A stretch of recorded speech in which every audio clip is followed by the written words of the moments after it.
அமெரிக்க தரப்புல இருந்து Russia Ukraine போரை முடிப்பதற்கான அனைத்து நடவடிக்கையிலும் ஈடுபடுறோம் என்ற மாதிரியான ஒரு பிம்பத்தை இப்ப உருவாக்கி கொண்டு இருக்கிறார்கள். நான் இதனை பிம்பம் என்று சொல்றதுக்கான காரணம், அமெரிக்கா இந்த போரை தற்காலிகமாக முடிக்கலாம் என்ற நடவடிக்கையில ஈடுபடுகிறார்களா அல்லது இந்த போரை பெருசா புதகரமாக வெடிக்க வைக்கலாம் என்ற நடவடிக்கையில ஈடுபடுறார்களா என்பதை 100% அடுத்து சொல்ல முடியாது.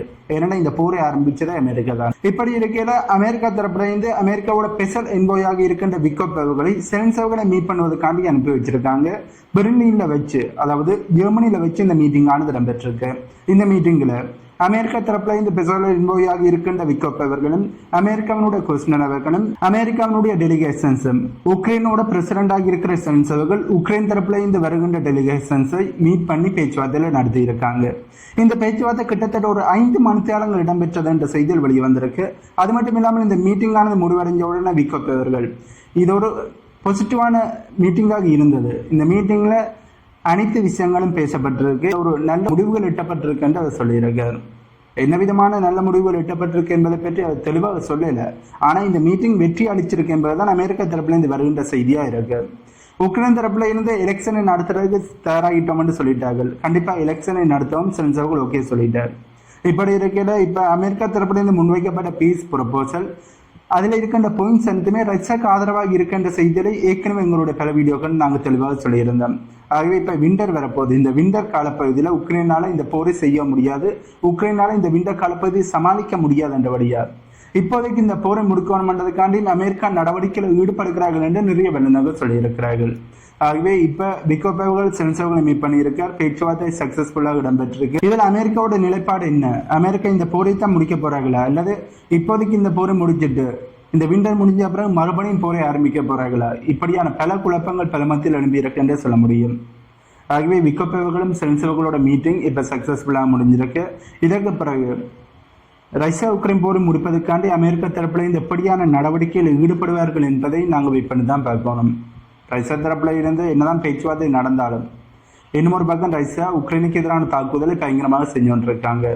இன்னும் ஒரு பக்கம் அமெரிக்காவும் பேச்சுவார்த்தை நடத்துகிறோம் என்று சொல்லிட்டு கரங்கடல் பகுதியில் தங்களுடைய உளவு ட்ரோன்களை பயன்படுத்தி ரஷ்யாவுடைய போர்க்கப்பல்கள் எங்கே இருக்கு அதுக்கான டீட்டெயிலை எடுக்கிறார்கள் என்ற செய்தியிலும் வெளியே வந்திருக்கு.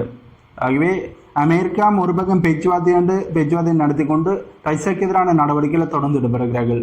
ரஷ்யாவும் பேச்சுவார்த்தை என்றதுக்கு ஓகே சொல்லிட்டு உக்ரைனுக்கு எதிரான தாக்குதலை தொடர்ந்து செய்கிறார்கள். இதுல இருந்து நாங்க ஒரு விஷயத்தை தெளிவாக புரிந்து கொள்ள முடியுது. இரண்டு தரப்புகளும் பேச்சுவார்த்தை மேலும் முழுமையான நம்பிக்கை வைக்கல என்பது தெளிவாக தெரியுது. ரஷ்யா பேச்சுவார்த்தை நம்பி இருந்தால் உக்ரைனுக்கு மேற்கொள்ளும் தாக்குதலை நிறுத்தி இருப்பார்கள், புல்லா நிறுத்தாட்டையும் குறைச்சிருப்பாங்க. அமெரிக்கா இந்த பேச்சுவார்த்தை நம்பி இருந்தால் உக்ரைனுக்கு ஆதரவாக இப்ப வரையும் உளவு வேலைகளை பார்த்து கொண்டு இருக்க மாட்டாங்க. எப்ப இந்த பேச்சுவார்த்தை ஆரம்பிச்சதோ அப்போது கரங்கட பகுதியில் ரஷ்யா உளவு வேலை பார்ப்பதை அமெரிக்கா கொஞ்சம் நிறுத்தி இருப்பார்கள். ஆனா அமெரிக்கா அதனை செய்யல.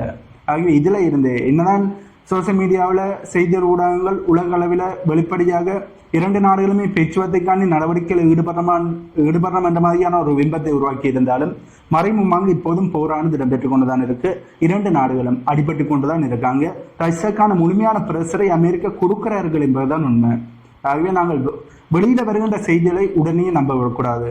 ஏன்னா அந்த செய்திகளுக்கு பின்னாடி நிறைய நடவடிக்கைகள் போய்கொண்டிருக்கு, காய்நகர்த்தல்கள் இடம்பெற்றுக் கொண்டிருக்கு என்பதுதான் உண்மை. அமெரிக்கா ஒரு பிம்பத்தை உருவாக்கிட்டு பின்னுக்கு உக்ரைனுக்கு ஆதரவான நடவடிக்கையில் ஈடுபடுகிறார்கள் என்பதும் இதெல்லாம் நாம் முக்கியம் ஞாபகப்படுத்த வேண்டிய விஷயமாக இருக்கு. ஆகவே யாராவது அமெரிக்கா இந்த போரை முடிப்பதற்காண்டி தான் முழுமையான நடவடிக்கையில் ஈடுபடுகிறார்கள் என்று சொன்னால் அதனை கண்மூடித்தனமாக நீங்க நம்பாதீங்க என்றதுக்காண்டி தான் நான் இப்ப மூச்சு பிடிக்க இதனை சொல்லிக்கொண்டு இருக்கேன். ரஷ்யா உக்ரைன் போர் ஆரம்பிச்ச பிறகு உக்ரைனுக்கான பண உதவிகளை மேற்குலக நாடுகள் அதிகமாக கொடுத்தார்கள் என்பதை தொடர்ந்து எங்களுடைய வீடியோக்கள்ல செய்தியாக பார்த்து கொண்டிருக்கேன். இந்த ரஷ்யா உக்ரைன் போரை தொடர்ந்து ஃபாலோ பண்ற நபர்களுக்கு இது தெளிவாக தெரிஞ்சிருக்கேன். இப்படி இருக்கிற இந்த 2022 இருந்து இப்ப வரையுமே உக்ரைனுக்கு யார் யார் அதிகளவான பண உதவிகளை செய்திருக்கிறார்கள் அதுக்கான ஒரு கிராப் ஆனது ஜெர்மனியினுடைய இன்ஸ்டிடியூட் தரப்புல இருந்து வெளியே வந்திருக்கு. அதில் அவர்கள் குறிப்பிட்டதை பார்க்கும்போது ரஷ்யா உக்ரைன் போர் ஆரம்பிச்ச 2022 இருந்து 23 வரையுமே அமெரிக்கா தான் அதிகளவான ஆயுத உதவிகளை உக்ரைனுக்கு செஞ்சிருக்காங்க. அமெரிக்கா 2023 இருந்து 24 இடையில கொடுத்த உதவிகள், உக்ரைனுக்கு கொடுத்த உதவிகள் அனைத்துமே 2022 கொடுத்ததை விட குறைவு. ஆனா அமெரிக்கா கொடுத்திருக்கிறார்கள், இல்லையான்னு சொல்லல, பட் குறைவாகத்தான் கொடுத்திருக்காங்க. அதுக்கு பிறகு 2024 பிறகு இப்ப 2025 ஐரோப்பிய இந்திய நாடுகள் தான் உக்ரைனுக்கு அதிகளவான உதவிகளை செய்திருக்கிறார்கள். அமெரிக்கா உண்மையை சொல்லணும் என்றால் ஒரு 5% தான் செய்திருப்பார்கள் என்று சொல்ல முடியும். இதற்கான வரைபடத்தை நான் இதில் போடுறேன், இந்த கிராப்பை இதில் போடுறேன், நீங்களே பாருங்க. இதில் ஒரேஞ்ச் கலரில் குறிப்பிடப்பட்டதெல்லாம் அமெரிக்கா கொடுத்த உதவிகள், நீலக்கரில் குறிப்பிடப்பட்டதெல்லாம் ஐரோப்பிய இந்திய நாடுகள் உக்ரைனுக்கு செய்த உதவிகள். ஆகிய இதை வச்சு இந்த போர் ஆரம்பித்த போது அமெரிக்கா உக்ரைனுக்கான அதிகமான உதவிகளை கொடுத்திருந்தாலும் அதுக்கு பிறகு ஐரோப்பிய இந்திய நாடுகள் தான் உக்ரைனுக்கான உதவிகளை கொடுக்கிறார்கள் என்பது தெளிவாக தெரியுது. அதுவும் ட்ரம்ப் அவர்கள் அமெரிக்காவோட பிரசிடண்டாக மாறின பிறகுதான் ஐரோப்பிய இந்திய நாடுகள் உக்ரைனுக்கான உதவிகளை கொடுக்கிறார்கள். அமெரிக்கா கொடுப்பதை பின்வாங்கின பிறகு ஐரோப்பிய இந்திய நாடுகள் கொடுக்கிறார்கள் என்பது குறிப்பிடத்தக்க விஷயம். ஐரோப்பிய இந்திய தரப்புல இருந்து ரஷ்யாவுக்கு எதிரான போருக்காண்டி பிரிப்பேர் ஆகிறார்கள் என்ற மாதிரியான செய்திகள் தொடர்ந்து வெளியே வந்து கொண்டுதான் இருக்கு. இப்ப போர் பதற்றம் ரொம்பவே அதிகமாக மாறி இருக்கு என்று சொல்ல முடியும். அமெரிக்கா தரப்புல இருந்து போரை முடிப்பதற்கான நடவடிக்கைகள் ஈடுபட்டாலும் இப்ப அமெரிக்கா வெளியில போனாலும் ஐரோப்பிய இந்தியன் ரஷ்யாவுக்கு எதிராக போரில் உள்ள வந்து விடுவார்களா என்ற ஒரு பதட்டத்தை ஐரோப்பிய இந்திய நாடுகளையும் கிரியேட் பண்ணி கொண்டு இருக்காங்க. இந்த சூழ்நிலையில இத்தாலி இதற்கும் எனக்கும் சம்பந்தம் இல்லை, நான் இதிலிருந்து வெளியே போறேன் என்ற மாதிரியே கருத்துக்களை சொல்லியிருக்கிறார்கள்.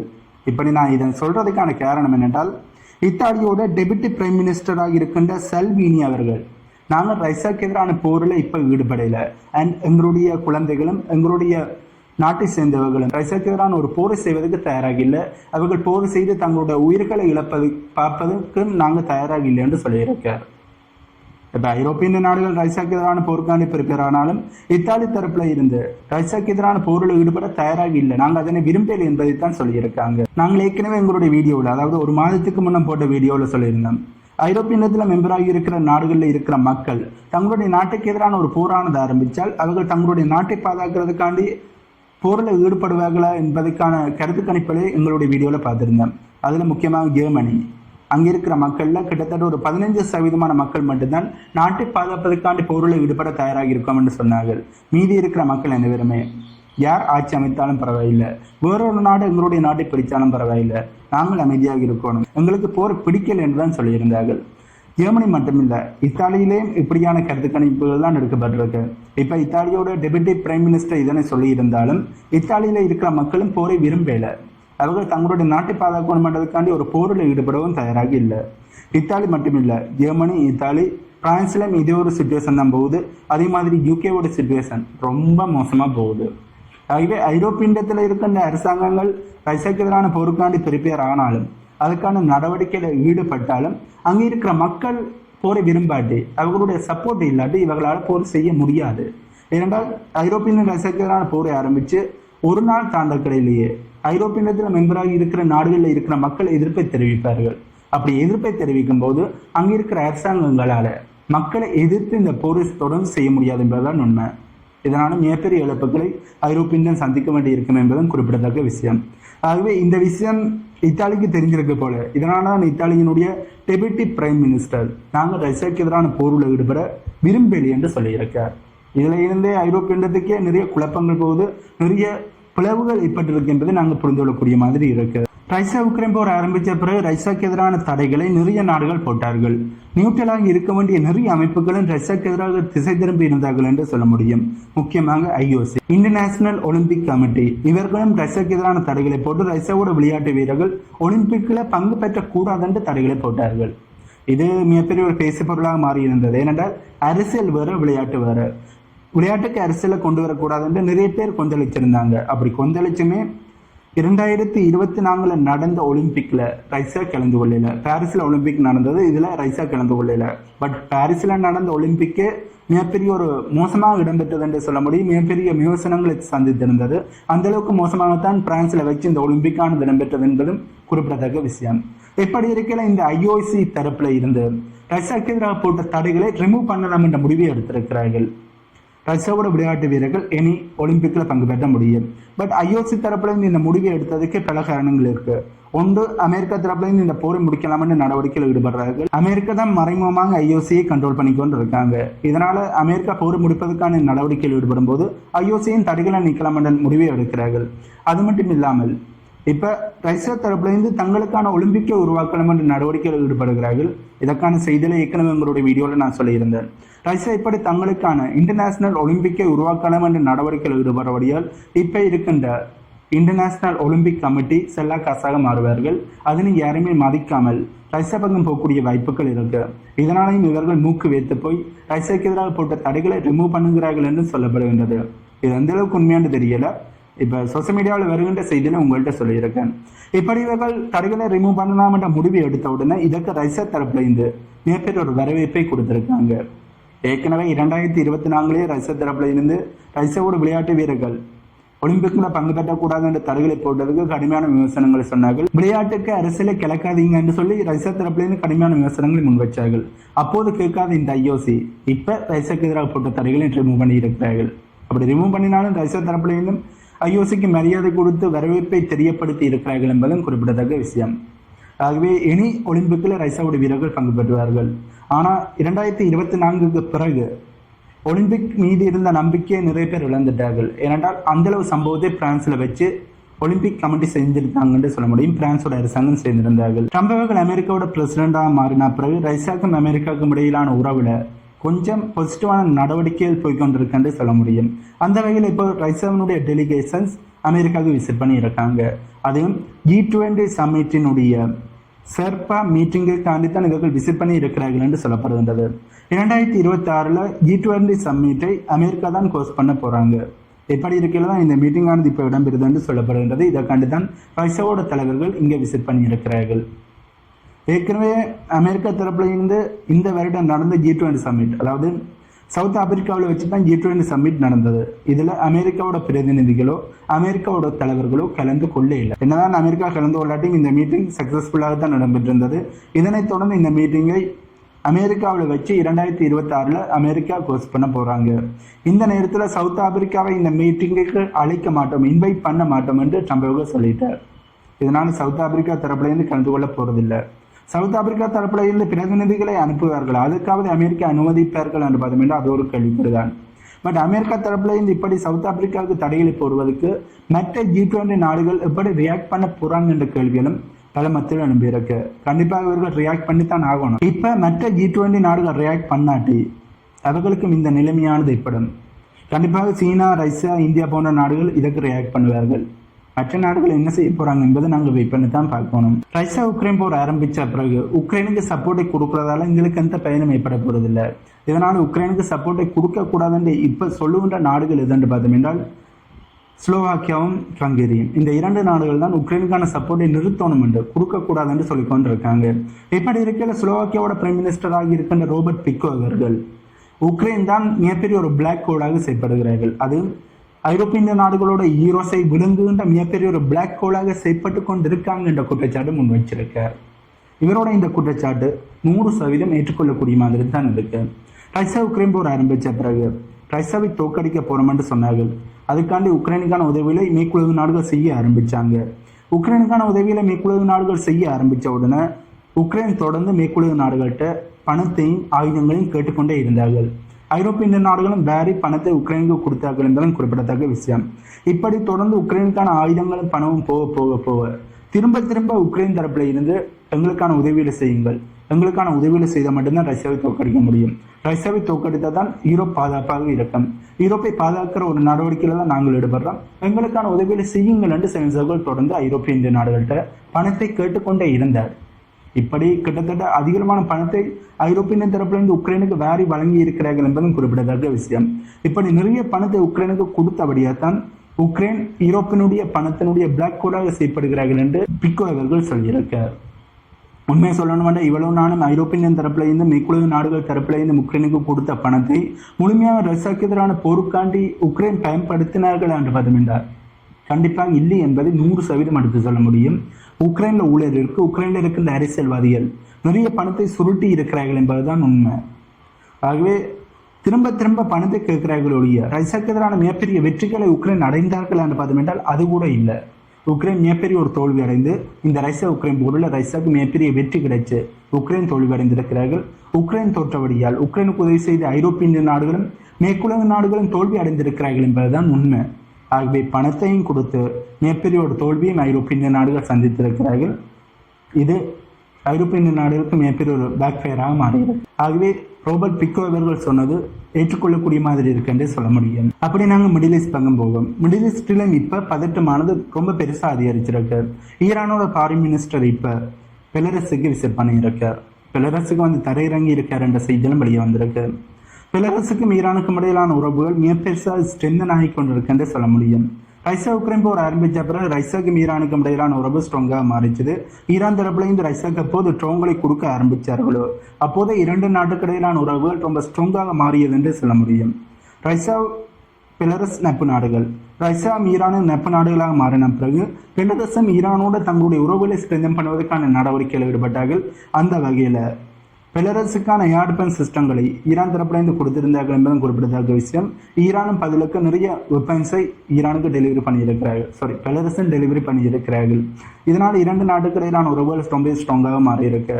அது மட்டும் இல்லாமல் இரண்டு நாடுகளுமே ஸ்ட்ராட்டஜிக் பார்ட்னர்ஷிப் அக்ரிமெண்ட்ல சைன் பண்ணுவதற்கான நடவடிக்கையிலும் ஈடுபட்டிருக்கிறார்கள். ஆகவே ரஷ்யா நேரடியாக ஈரானுக்கான ஆயுதங்களை கொடுத்தால் மேற்குலக நாடுகள் அமெரிக்காவும் இஸ்ரேலும் கேள்வி கேட்பார்கள்.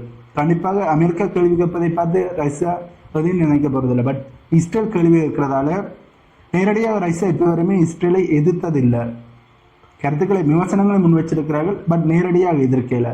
இதனால நேரடியாக ஈரானுக்கான அட்வான்ஸான ஆயுதங்களை ஈரானை தற்பாதுகாத்துக் கொள்வதற்கான ஏர் டிஃபென்ஸ் சிஸ்டங்கள் ஃபைட்டர் ஜெட்டை கொடுத்திருக்கிறார்கள். பட் இஸ்ரேலை அட்டாக் பண்ணுவதற்கான ஆயுதங்களை ரஷ்யா இப்போ வரையுமே ஈரானுக்கு நேரடியாக கொடுக்கல.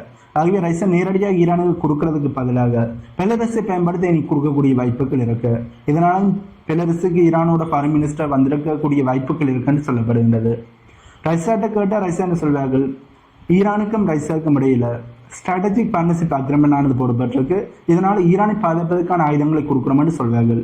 அதாவது டிஃபென்சிவ் ஆயுதங்களை கொடுக்குறோம்னு சொல்வார்கள். ஒபென்சிவ் ஆயுதங்களை நாங்கள் ஈரானுக்கு கொடுக்கல என்றுதான் ரஷ்யா சொல்வார்கள். அதுக்கு பதிலாக பெலரஸ் வழியாக கொடுத்தார்கள் என்றால் இஸ்ரேலால் நேரடியாக ரஷ்யாவுக்கு எதிரான கேள்விகளை கேட்க முடியாது.